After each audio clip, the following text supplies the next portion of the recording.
तो एग्जाम्पल हम एनसीईआरटी के शुरू कर रहे हैं। नॉलेज पिछली वीडियो में आ चुकी है, +2 से रिलेटेड या +1 से रिलेटेड नॉलेज हो चुकी है। एग्जाम्पल फर्स्ट में क्या कहा, probability of A 7/13, probability of B 9/13, probability of A and B 4/13 दे रखा है। Find out probability of A given B, A given B मैंने सीधा एग्जाम्पल बताया था। ऊपर आएगा इंटरसेक्शन, नीचे आएगा जो गिवन उसकी प्रोबेबिलिटी आएगी। सिंपल फार्मूला है। तो A एंड B 4/13 है, P भी हमारे पास 9/13 है, तो 4/9 प्रोबेबिलिटी आ गई। सिंपल क्वेश्चन है। तो मैंने बताया था A गिवन B या B गिवन A की प्रोबेबिलिटी निकालनी है। ऊपर कॉमन की प्रोबेबिलिटी आएगी, नीचे जो दिया हुआ है उसकी प्रोबेबिलिटी से नीचे मल्टीप्लाई करते हैं। तो यदि प्रोबेबिलिटी B गिवन A होता तो प्रोबेबिलिटी ऑफ ऊपर तो कॉमन आएगा, नीचे जो दिया हुआ है गिवन के बाद की प्रोबेबिलिटी नीचे हमेशा आती है। तो यदि इसकी निकालनी है मान लो, तो हमारे पास कॉमन 4/13 है, A 7/13 है, तो इसकी प्रोबेबिलिटी 4/7 आ गई। इस तरीके से एग्जाम्पल हुआ। सेकेंड है, देखिए सेकेंड एग्जाम्पल में अब ठीक है, पहले एग्जाम्पल में तो हमको A और B और A एंड B दिया हुआ था। तो इसका मतलब जब ये इसका नाम है कंडीशनल प्रोबेबिलिटी कि we are going on finding out the probability of A where we know the probability of B। Conditional B की A की प्रोबेबिलिटी B के ऊपर डिपेंड कर रही है, तो B को हैपन हुआ होगा और उसको हमने रिप्लेस नहीं किया होगा, फिर हमने इवेंट A की प्रोबेबिलिटी निकाली है जो B के ऊपर डिपेंड करती है। तो ये कंडीशनल प्रोबेबिलिटी है, डिपेंडेंट प्रोबेबिलिटी है, इस बात का ध्यान रखना जो मैं समझा चुका हूँ। तो इसका फार्मूला सीधी सी है, ऊपर कॉमन आएगा नीचे आएगा। तो जब जब हम कंडीशनल प्रोबेबिलिटी निकालेंगे तो 3 बातें हमें निकालनी पड़ेगी। ये तो सीधी प्रोबेबिलिटी दे रखी थी। 3 कौन कौन सी प्रोबेबिलिटी है, A है, B है और A एंड B है। A एंड B का मतलब कॉमन जो दोनों में कंपलसरी है। A एंड B लिखो, इंटरसेक्शन B लिखो या PA भी लिखो, बात एक ही है। तो जो दोनों कंपलसरी है उसकी प्रोबेबिलिटी है। अब स्टेटमेंट के क्वेश्चन आ रहे हैं, उसमें कैसे PA निकालेंगे, कैसे PB निकालेंगे, कैसे A एंड B निकालेंगे। देखिए क्या क्या लिखना है और कैसे करना है, ये बात फिर दोबारा इंपॉर्टेंट आ रही है। कैसे लिखना है, जो लिखने का तरीका बड़ा इंपॉर्टेंट है। ए फैमिली है जो 2 चिल्ड्रन, क्या लिखेंगे, total number of cases for 2 children. या तो दोनों बॉयज होंगे, ऐसे लिख लो, या फर्स्ट बॉय सेकंड गर्ल, या फर्स्ट गर्ल सेकंड बॉय, या दोनों गर्ल्स होंगी।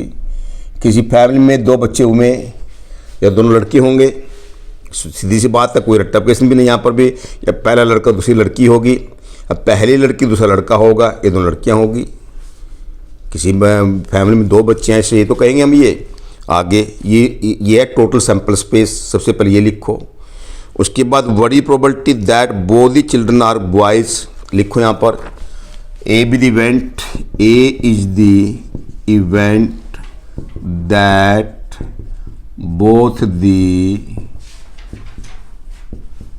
Children are boys. अब लिखो यहाँ पर ए की फेवर में, देखो दोनों बच्चे बॉयज हैं, बी भी आ गया, ये लिखो।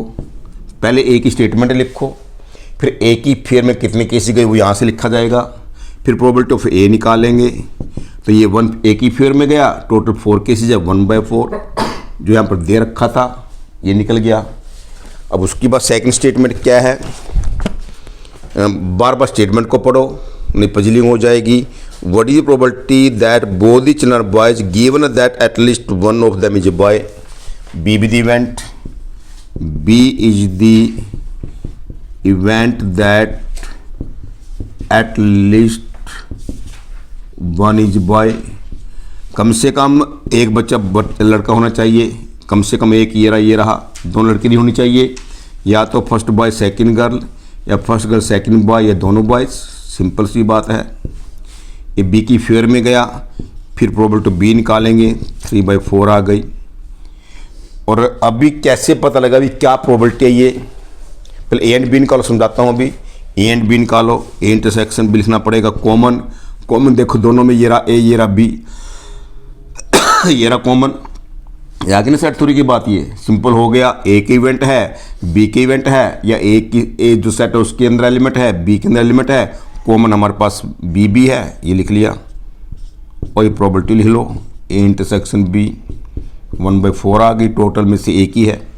तो जैसे यहाँ पर दे रखा था, ए की दे रखी थी, बी की दे रखी थी, ए एंड बी की दे रखी थी, हमने निकालेंगे। आगे जितने भी क्वेश्चन हमारे आ रहे हैं, चाहे एनसीईआरटी के हैं, चाहे एलिमेंट्स के, अब निकालनी पड़ेगी बस वो। अब क्या कहता है, देखो इसको पढ़ो अभी क्या कहता है। अब जो दोबारा बार बार पढ़ेंगे क्या ये कहता है a family has 2 children, what is the probability that both the children was given that. मतलब जो हमें बोथ चिल्ड्रन बॉयज, दोनों चिल्ड्रन बॉयज है, उसको ए मान रखा है, ए की निकालनी है, गिवन दैट बी हो गया, at least 1 is boy.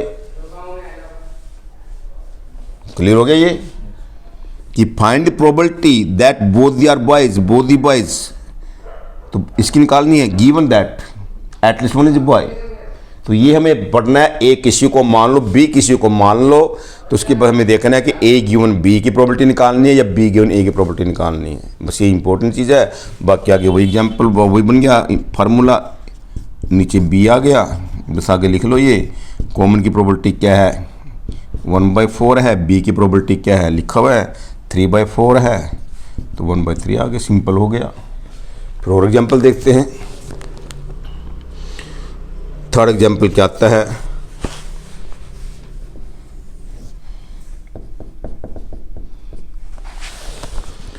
To 10 cards numbered from 1 to 10 are placed in a box.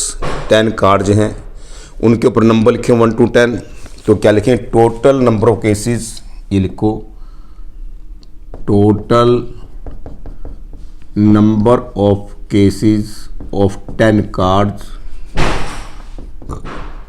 In a box. तो हमारे पास या तो कार्ड नंबर 1 है या 2 है या 3 है या 4 है या 5 है या 6 है या 7 है या 8 है या 9 है, क्योंकि कम केसेस थे सारे दिखा दिए सैंपल स्पेस में। मतलब मैं बता दूं आपको, ज़्यादा केसेस को उसको दिखाना कि नहीं दिखाना है, कैसे करना है, तो कम केसेस को दिखाओ, तो ऐसे में से सारी चीज़ छांटेंगे हम इसलिए। उसके बाद क्या कहता है, मिक्सअप थ्रोली 10 कार्ड्स को मिक्सअप किया गया, and then 1 card is drawn, 10 cards में से एक कार्ड निकाला गया randomly. If it is known that number on a drawn card is more than 3, A लिखो, A is the event that number on the card drawn is more than 3। जो card पे number है वो 3 से ज़्यादा होना चाहिए, तो एक ही फेवर में 3 से ज़्यादा 4 5 6 7 8 9 10, तो 3 से ज़्यादा कोई भी नंबर आ सकता है। ये एक ही फेवर में लिखा गया। 3 बातें आएगी, एक में एक ही स्टेटमेंट लिखो, एक ही फेवर में कितने केसेस गए वो लिखो, फिर प्रोबेबिलिटी लिखो। तो प्रोबेबिलिटी ऑफ ए 1 2 3 4 5 6 7 7/10, टोटल हमारे पास 10 बनते हैं, दिखाई दे रहा है। अब फिर दोबारा पढ़ते हैं स्टेटमेंट, क्या कहता है, it is known that number on the card is more than 3, what is probability that it is even number.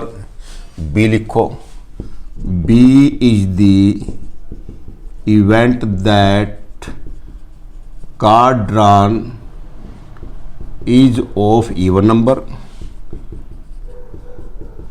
तो बी की फेयर में इवन नंबर 2 4 6 8 और 10 आपके सामने है। अब प्रोबेबिलिटी ऑफ बी लिखो, 2 तो 4 5/10 आ गई। तो जब एक की दे रखी है, एक की निकालने, तो हमें डिफरेंट क्वेश्चन करने से पता लग रहा है कि कंडीशनल प्रोबेबिलिटी है। कैसे पता लगा, किसी ने कहा कि it is known that given that, या वी नो दैट, ऐसे ऐसी वर्डिंग मिलेगी, इट इज नोन दैट मिलेगी, या गिवन दैट, पहले वाले में गिवन दैट आया था, इसमें इट इज नोन दैट आ गया, या वी नो आ गया। तो सारी स्टेटमेंट पढ़ने से तुम क्लियर हो जाएगा कि इट इज नोन दैट आ गया, या गिवन दैट आ गया, या वी नो आ गया, ये सब कंडीशनल प्रोबेबिलिटी है। तो कंडीशन में 3 बातें हैं, ए निकालना है, बी निकालना है, कॉमन निकालना है। कॉमन निकालना बड़ा आसान है। कॉमन देखो ए और बी में, ये रहा, देख लो आपके सामने है, 4 है 6 है 8 है 10 है, 4 है 6 है 8 है 10 है। तो यह लिख लो फ्रॉम 1 and 2 4 है, 6 है, 8 है, 10 है। फ्रॉम 1 and 2 जैसे सेट थ्योरी में करते हैं, कॉमन इवेंट, कॉमन केसेस। 4 ये रहा, 6 ये रहा, दिखाई दे रहा क्लियर। अब प्रोबेबिलिटी ऑफ इंटरसेक्शन भी कितना बना, 4/10 बना। एक जब भी ध्यान रखना कि जब जब हम कंडीशनल प्रोबेबिलिटी निकालेंगे, काटा पिटी मत करो। काटा पिटी क्यों ना करो, क्यों ना करो या क्यों करो, करे या ना करे क्यों, देखना। अब ये लिखा गया, ए लिखा गया, बी लिखा गया, एंड बी लिखा गया। अब देखते हैं क्या दे रखा है, क्या निकालना है। देखो स्टेटमेंट फिर पढ़ो, क्या है, it is known that number on the card drawn is more than 3। More than 3 तो दे रखा है, it is known that, we know. तो मोर देन 3 दे रखा है, मोर देन 3 दे रखा है, ए दे रखा है, ए दे रखा है। एंड बड़ी probability that it is even number, even number की प्रोबेबिलिटी निकालनी है। इवन नंबर बी मान रखा है तो बी की निकालने ए दिया हुआ है। बस ये बार बार स्टेटमेंट पढ़ोगे तो ये नहीं कि हमेशा ए निकालने बी दिया हुआ है, कभी कुछ कहेगा कभी कुछ कहेगा। जो पहला है उसको ए मान लो, दूसरा है बी मान लो, और दोबारा स्टेटमेंट को बार बार पढ़ने से देख लो ए निकालना है या बी निकालना है। इट इज़ नोन दैट का मतलब दिया हुआ है, और जिसकी निकालनी उसकी निकालनी है। अब इसमें क्लियर है, हमें बी की निकालनी है, ए दिया हुआ है। ये तो कहा, देख लो दोबारा देख लो, नहीं देखो कि it is known that number on the card drawn is more than 3 तो दिया हुआ है, ये ए मान रखा है। एंड बड़ी probability that it is even number को बी मान रखा तो बी की निकालनी है। गिवन हो गया ए, तो आगे फिर वही बात आती है, probability of A intersection B, ये फार्मूला है। Probability of A intersection B 4/10 आया, और ये पी ए क्या आया, 7/10। देखो यदि मैं इसको काट देता, अब तो 10 से 10 कट गया ना, यो यदि इसको 2/5 करता फिर दोबारा एलसीएम लेना पड़ता, तो ये आसान हो गया, 4/7 आ गया सीधा, क्योंकि कॉमन दोनों में सेम आएगा। ये 10 10 10, यदि काटोगे फिर तुम्हें नीचे 2/5 यहाँ पर लिखोगे, 10 ऊपर लेके जाएंगे, फिर काटोगे, काटने के ऊपर काटना, कितनी बेवकूफ़ी है, काटने के ऊपर काटना, फिर काटा फिर काटा, काटो ना, फिर तो ना काटो तो अपने आप कटेगा, अरे काटने के ऊपर काटना करोगे तो टाइम वेस्ट हो जाएगा। आपके सामने है, मैं 2/5 के देख लो, 2/5 किया, नीचे 7/10 किया, ये 2/5 किया, काटा पहले तो, फिर काटना दोबारा, काटने के ऊपर काटना, ये 10/7 किया, फिर काटो, फिर करो 5, ये काटो, वही 4/7। तो सेकंड बचाओ, अपनी मिनट बचता है, सेकंड बचते हैं, कन्फ्यूजन से बचते हो। काटने में गलती करोगे फिर दोबारा काटने में फिर गलती करोगे, तुम ऐसे पुरानी हो। तो इसलिए कंडीशनल प्रोबेबिलिटी में काटना नहीं है, ये बात सीखने वाली है, कन्फ्यूजन से बचने वाली है। सीधा आगे देख लो, 10 से 10 खत्म हो गया, 4/7 प्रोबेबिलिटी आ गई, नो कन्फ्यूजन। ये बातें सीखने वाली है, ये छोटी छोटी बातें हैं जो सिखाई जा रही है। एग्जाम्पल नेक्स्ट आता है,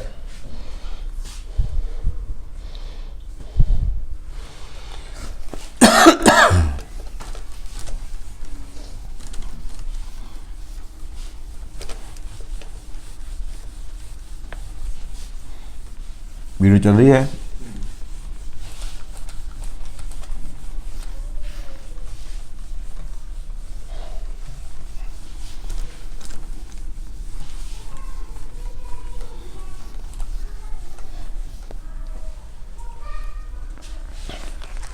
एग्जाम्पल 4 आता है,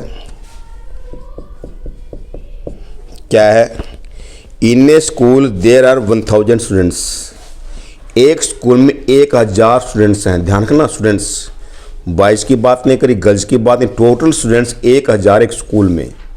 इसलिए नहीं कहा बॉयज़ की बात करियो गर्ल्स की बात करियो, स्टूडेंट्स हैं। स्टूडेंट्स का मतलब इसमें बॉयज़ भी हो सकते हैं, गर्ल्स भी, या सारे बॉयज़ या सारे गर्ल्स, पता नहीं क्या होगा। आउट ऑफ विच आ गया 43 are girls. Total students in a school as total students in a school are 100। अब इसको 1000 अब दिखा नहीं सकते कि जैसे 1 2 3 दिखाए, क्या दिखाए, कैसे दिखाएंगे, काउंटिंग बहुत ज़्यादा आगे है। आगे out of which 30 are girls. अभी कुछ नहीं पता लगा क्या है, बस ये पता लगा 1000 बच्चों में 430 लड़कियां हैं। स्टेटमेंट को गहराई से पढ़ें कि 430 लड़कियां हैं। It is known that out of 430 10% of the girls study in 12th class. Known नान बाद में पढ़ेंगे, पहले तो जो पहली स्टेटमेंट आई है कि इट इज नोन दैट 430, यहाँ लिख लो total girls in a school कितनी मिली 430 लिख लिया। अब इसने कहा आगे भी, ये प्रोबेबिलिटी नहीं कहा अभी, अब आगे कहता है कि इट इज नोन दैट कि 10% of the girls study in the 12th class. A मानो A is the event that girls 10% of the girls are studying in 12th class. तो जितनी गर्ल्स थी उसका 10%, 430 लड़कियां थी स्कूल में, उनका 10% हमारी 12th क्लास में लड़कियां पढ़ रही है, तो बन गई 43। टोटल जो गर्ल्स थी स्कूल में उनका 10% लड़कियां 12th क्लास में पढ़ रही है, उसमें बाकी 9th में हो, 8th में हो, 11th में हो।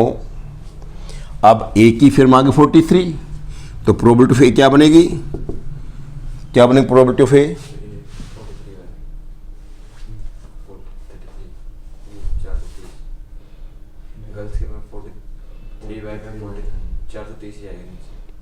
ये कितनी ब्लंट मिस्टेक है। स्कूल में बच्चे कितने हैं, फिर टोटल केसेस का मतलब क्या है, फिर वही तो बात मैं पूछे, ये देखते हैं इनका दिमाग कैसे काम करता है। टोटल एस क्यों लिखा गया, तो नीचे तो हमेशा जो स्टार्टिंग में टोटल नंबर केसेस लिखा गया वही आएगा हमेशा। तो ये बच्चे तो 1000 हैं टोटल, 1000 में से 43 लड़कियां 12वीं में पढ़ रही है, इसका मतलब ये हुआ। समझो इन चीज़ों को जो बड़ी इंपॉर्टेंट है, इसलिए मैंने पूछा। ये मतलब दिमाग सबका एक जैसा हुआ है, तो मुझे पूछा ये, मैं देखता हूँ इनका भी दिमाग पहले जो पुराने बच्चे उनका जैसा, या उनका कुछ अच्छा या बेकार है, बिल्कुल वही बात मिल गई जो मेरे को चाहना थी। 43/1000, नहीं तो मैं थोड़ा पूछता। मैं आगे देखो, आगे मार खाओगे तुम, जैसे अब खा लिया, अभी मार खाओगे। आगे 10% of the girls studying 12th class, what is probability that student chosen randomly study in the 12th class. हाँ बस अब अगर 12th इन क्लास आ गया। B with event, B is the event that student studying in 12th class. देखो ध्यान से, तो फिर स्टेटमेंट को पढ़ो। क्या कहा, it is known that out of 430 10% of the girls studying in the 12th class. आगे 43, आगे बड़ी प्रोबेबिलिटी, बाद में गिवन क्या बड़ी प्रोबेबिलिटी वो बाद में देखेंगे। पहले तो ए को देखो, बी को देखो, जो पहली स्टेटमेंट वो ए मानो, दूसरी को बी मानो, उसके बाद देखेंगे ए निकालना है बी दे रखा है या बी निकालना ए दे रखा है, वो बाद में देखेंगे। बड़ी probability that students chosen randomly studying in the 12th class, ये बी हो गया। बस आगे गिवन दैट तो बाद में देखेंगे अभी ये कि बड़ी probability that students chosen randomly studying in the 12th class, ये बी मान लिया। अब बताओ बी की फिर में कितने गए,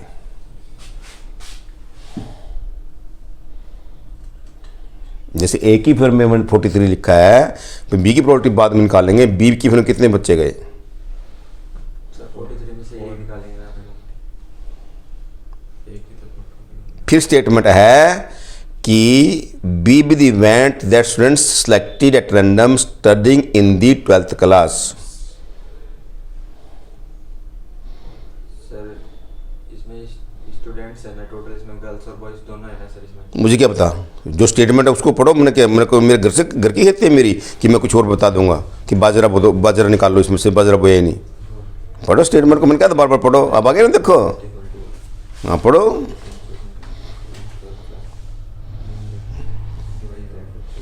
अरे तो एनसीईआरटी चल रही है, एलिमेंट्स नहीं चल रही, उसमें तो और पागल बना देगा तुम्हारा यो।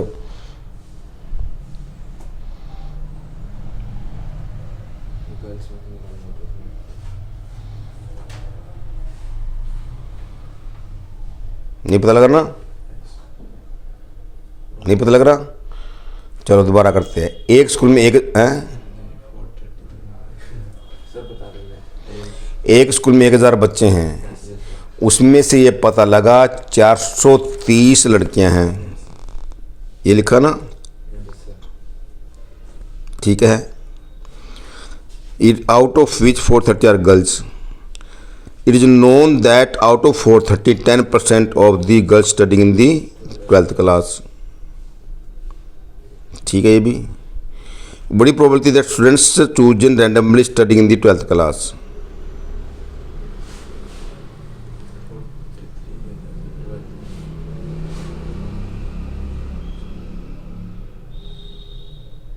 अब बोलो।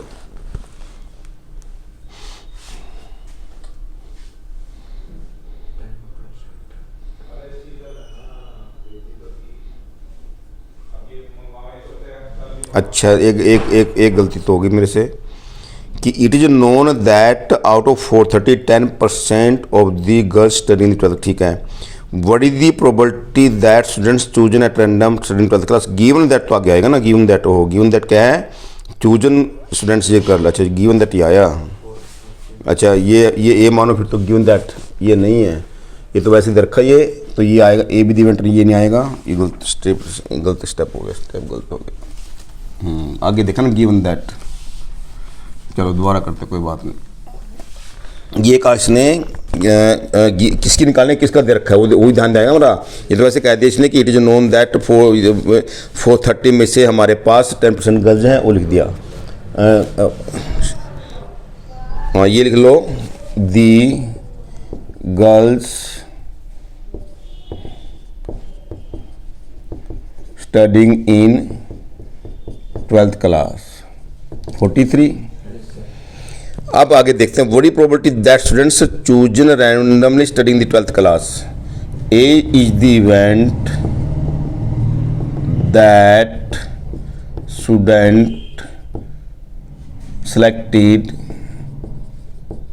is studying in 12th class. कितने हैं,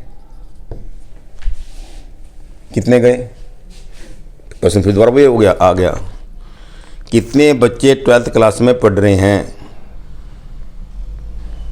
सर लड़कियों का 3 पढ़ रही हैं इसमें, बॉयज़ का इसमें स्कूल में दूसरा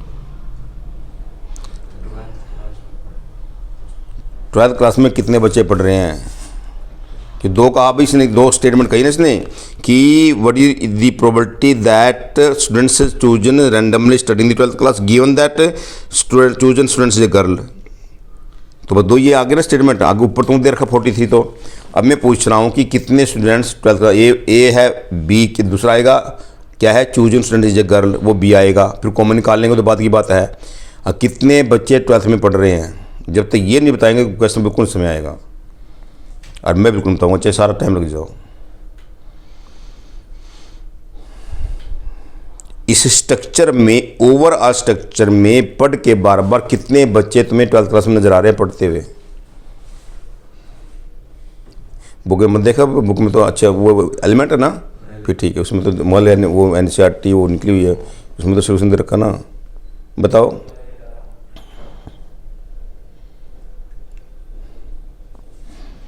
1000 स्टूडेंट्स हैं, सर उसमें 430 लड़कियां हैं, और 43 12th क्लास में है। तो मैं ये पूछ रहा हूँ कि how many students are there which are studying in the 12th class.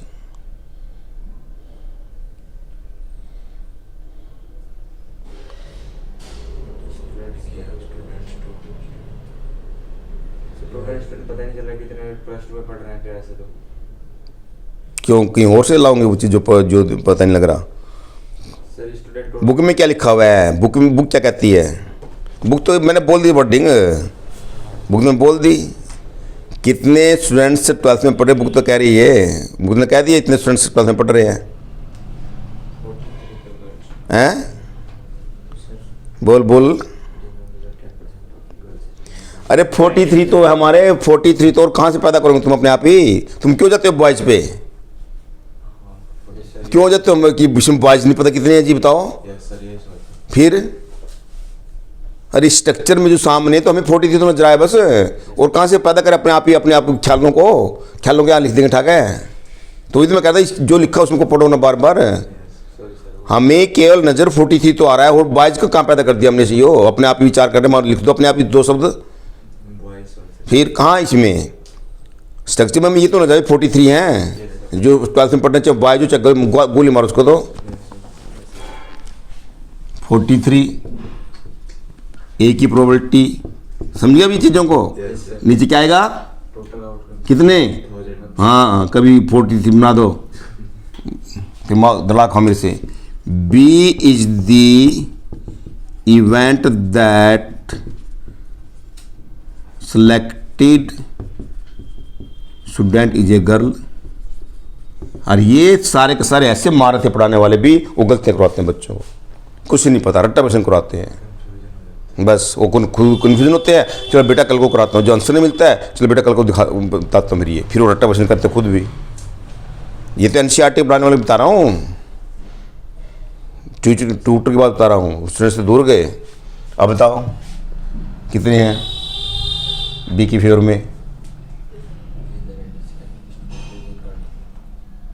B is the events that student selected is a girl. 43/430।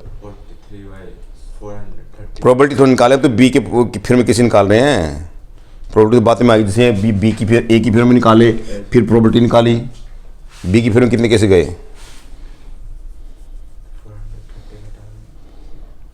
430 लेंगे, 43 माइनस कर देंगे, 607। क्या है, B with event that student selected is a girl.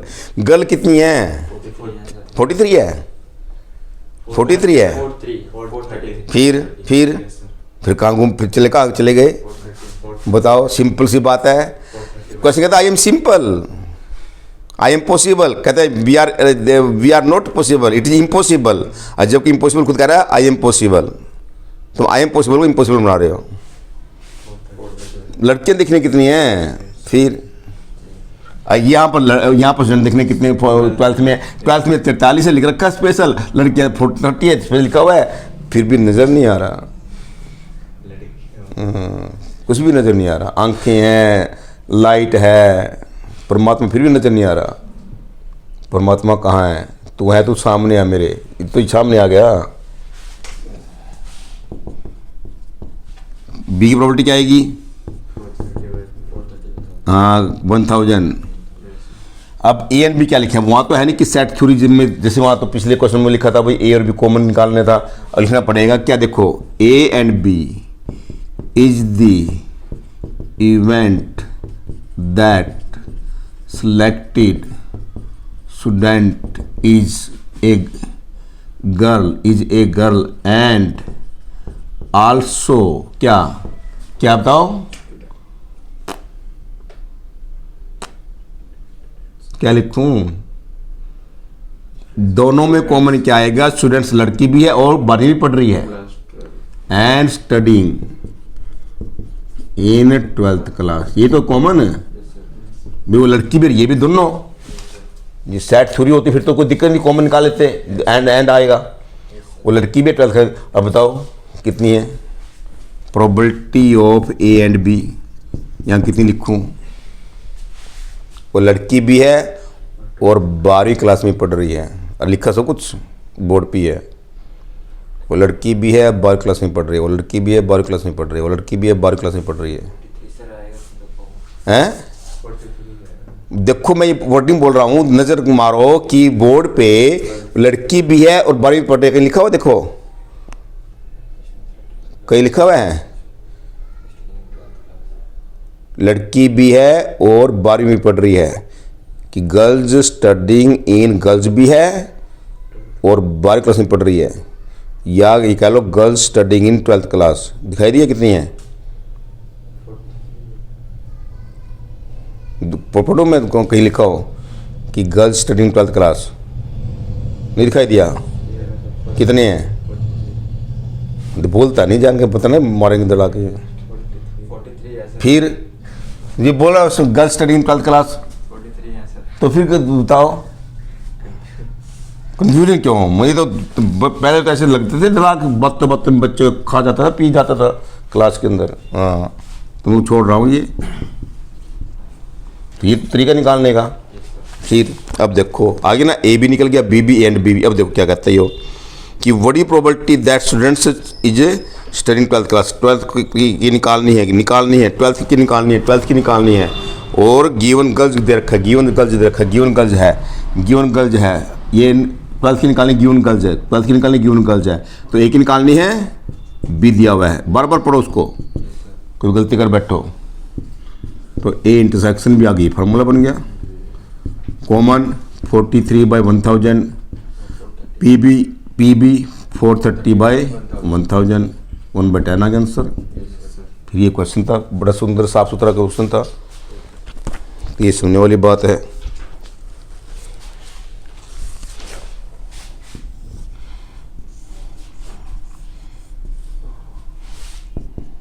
ये तो NCERT चल रही है, देख लो इसमें क्या विषय तुम कहा, तो ये कर लो ढंग से जैसे तुम लोग हो। A dies thrown 3 times, event A and B are given below. एक डाई को 3 बार फेंका गया, देखो 3 case. S is the total sample space on throwing the 3 dice। तो क्या लिखेंगे 1 1 1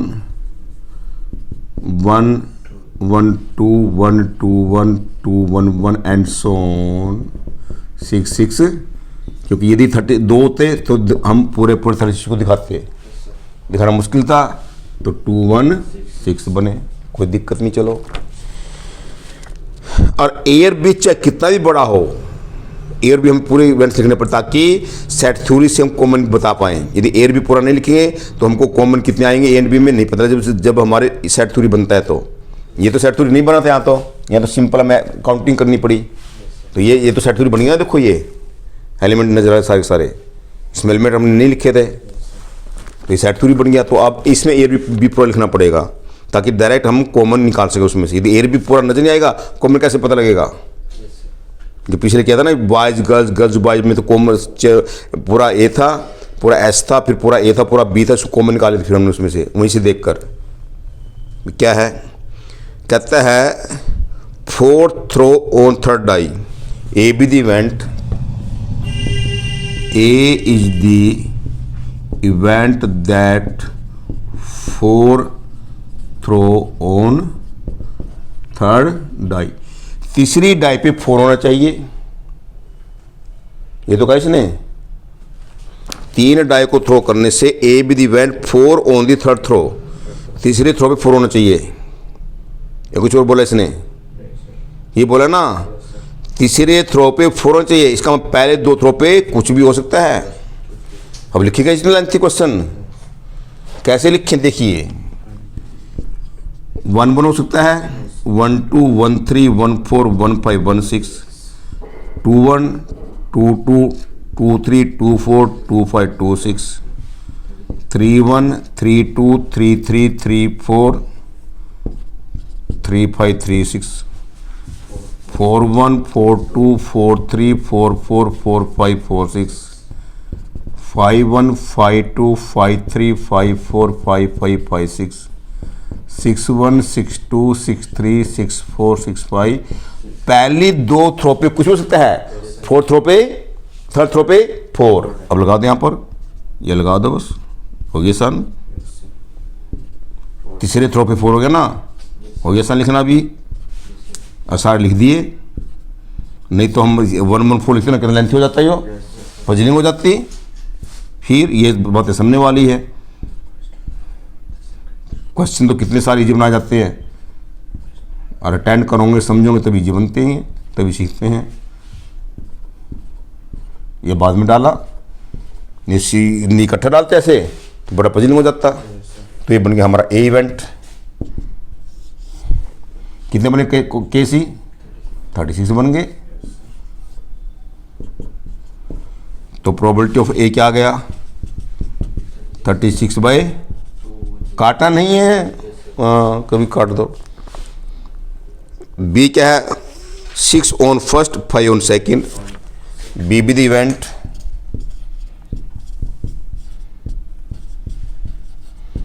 क्या कहता है?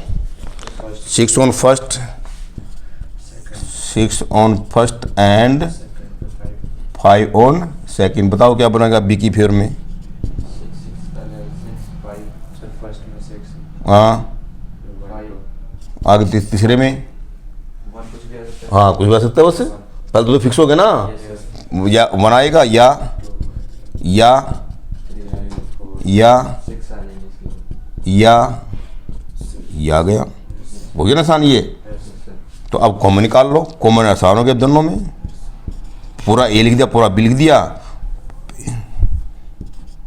ए एंड बी। अब देखो मतलब ये हुआ कि हमारे पास 651 आप कहेंगे सर टाइम में तो कैसे लगेगा?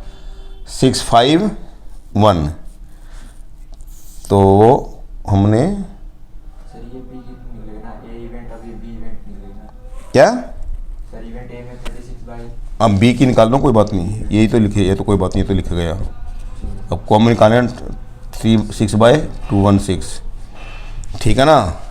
अब देखो लास्ट में 1 देखो 1 2 वाले लास्ट में किसी में नहीं आएगा। क्यों, देखो ना, एक 654 यस सर। मतलब कहने का ये है कि पहली डाई पे 6 वाला केस देख लो, यस सर। तो पहली डाई पे ना 1 ये 2 है ये 3 है ये इसमें है, इसमें मिलेगा बस ये भाई, ताकि टाइम वेस्ट ना होना हमारा कि पहले 6 में और दूसरी डाई पे 5 ये रहा, तीसरी पे 4 ये ले, बस ये मिला यस सर। और कोई है ही नहीं, क्योंकि पहला 6 है यहाँ गए इस लाइन में गए, दूसरी उस लाइन में 6 में दूसरा 5 है फिर 5 ये गए और तीसरा 4 है। नहीं तो यहाँ ढूंढते रहेंगे भी कहाँ से ढूंढे, कॉमन भी मुश्किल हो जाएगा, यहाँ फिर दिमाग लगा। फ्रॉम 1 एंड 2 ये 1 है ये 2 है, ये 1 डाल दो, ये 1 डाल दो, ये 2 डाल दो, फ्रॉम 1 एंड 2 तो ये आया 6 6 6 5 4, ये क्या है ना। Yes sir. तो probability of A and B 1/216 निकले तीनों। Yes sir. अब क्या कहते हैं, देखो किसकी निकालनी है, किसकी इधर रखी है, probability of A given by ये ए की निकालनी बी की इधर रखी है, बस बी एंड कौन है ऊपर,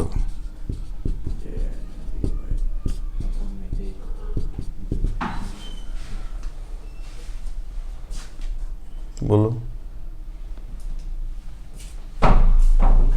नहीं नहीं कर देंगे बंद तो पैसे सेवा की दिखाने थे आज। पहले को दिया आपको। अच्छा अच्छा अच्छा,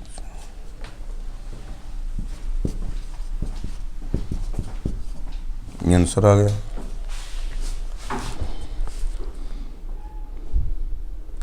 बस समझ रहे हो अब ये क्वेश्चन कैसे करनी है,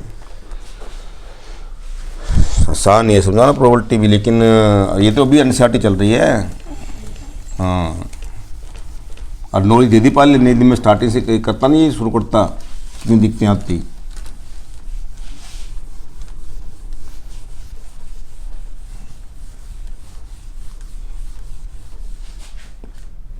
अच्छा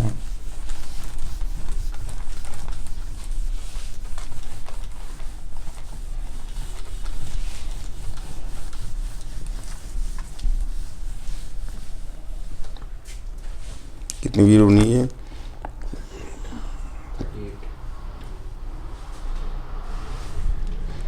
6 चले को कराता हूँ क्वेश्चन, एग्जाम्पल 6 है, 7 लेंथी हो सकता है शायद ये।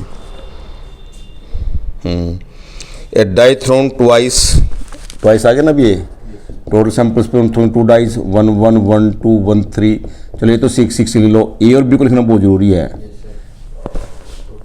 क्या है टोटल 36 बन गए, आगे कहता है twice and sum of the number appearing is observe to be 6, A B the event that total sum is 6 on 2 dice, तो क्या बनेगा 1 5 2 4 3 3 4 2 5 1 पर इंक्रीजिंग और फिर डिक्रीजिंग ऑर्डर। तो प्रोबेबिलिटी ऑफ ए क्या बन गई 5/36, 5 है ना। उसके बाद क्या आता है what is the condition probability that 4 has appeared at least once, B is the event that four appeared at least once, कम से कम एक बार। तो क्या बनेगा 4-1, 4-2, 4-3, 4-4, 4-5, 4-6। पहली पे 4 है, दूसरे पे कोई भी हो सकता है, या पहली पे कोई भी दूसरी पे 4-1-4, 2-4, 3-4 आ चुका है, 5-4, 6-4। भी कम से कम एक डाई पे फोर्थ फिक्स होना चाहिए, या पहली पे या दूसरे या दोनों पे। तो बी की फेवर में कितने गए, 1 2 11 गए। 11 देख लो, 11 तो 1 2 3 4 5 6 7 8 9 10 11, फ्रॉम 1 टू क्या है, ए इंटरसेक्शन बी, कॉमन देख लो। फोर्थ फिफ्थ पे है, ये रहा एक, ये रहा फोर्थ, बस नहीं फोर्थ फर्स्ट पे, सेकंड पे 4 2 and 2 4, 4 फर्स्ट पे 4 सेकंड पे। तो प्रोबेबिलिटी ऑफ इंटरसेक्शन भी, तो ये तरीका निकालने का। अब देख लो क्या कहता है, इसने कहा what is the condition probability that 4 appear at least once, a die thrown twice, sum of the number appeared, what is the probability that 4 appeared at least once। किसकी निकालनी है, 4 appeared at least once की निकालनी है। और क्या दे रखा है, 6 वाला दे रखा है कि what is probability, किसके आगे लिखा हुआ है कि 4 appeared at least once की probability निकालनी है, 4 appeared at least once, ये रब्बी की निकालनी है।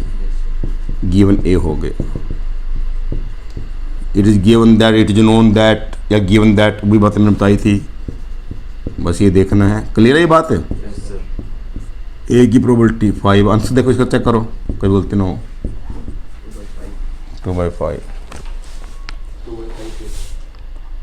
यही है।